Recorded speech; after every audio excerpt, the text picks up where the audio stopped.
இவன் அவங்க அண்ணியை கொலைப்படுறதுக்கு திட்டம் போட்டான். உங்க ஃபேவரட் சீரியல்ஸ் இனி டிவிக்கு முன்பே சன் நெக்ஸ்ட் ஆப்ல டவுன்லோட் பண்ணி சப்ஸ்கிரைப் பண்ணுங்க.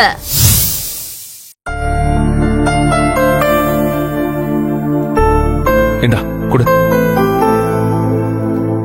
அண்ணி, இது உங்களோட தீபாவளி போனஸ், வாங்கிக்கங்க.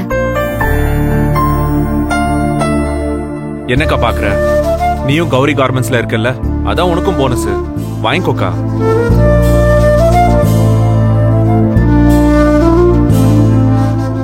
வெச்சுக்கோ. இதுக்கு மேல போனஸ் வாங்க இந்த வீட்டுல வேற யார் இருக்காங்க? அத்தை,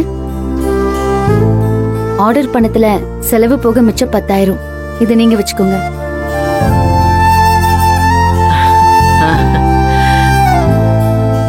மகா, எல்லார் முகத்திலயும் சிரிப்ப பாத்தியா? நீ இந்த வீட்டை சந்தோஷத்தால நிறைச்சிட்ட.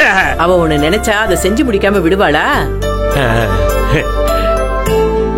அந்த அஸ்வின் மட்டும் இல்லன்னா இந்நேரம் நம்ம கார்மெண்ட்ஸ் எங்கேயோ போயிருக்கோம். இந்த மாதிரி 10 மடங்கு பணம் வந்திருக்கும். கௌரி, நீயா பேசுற? பேசு. 10,000 ரூபாயோ ஒரு புடவையும் செலவு பண்ணாதான் இப்படிப்பட்ட நல்ல வார்த்தையோ உன் வாயிலிருந்து கேட்க முடியும் போல இருக்கு.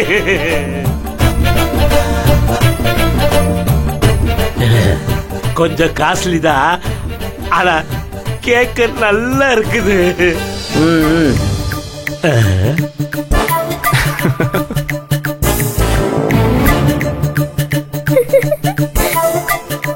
அம்மாவே மகாவை பாராட்டுற அளவுக்கு ஆயிடுச்சு. இந்த அஸ்வின் மொத்தத்தையும் சொதப்பி விட்டுட்டான். காது நிறைஞ்ச போதுமா? பாவம், அவங்க வயிறும் நிறையணும்.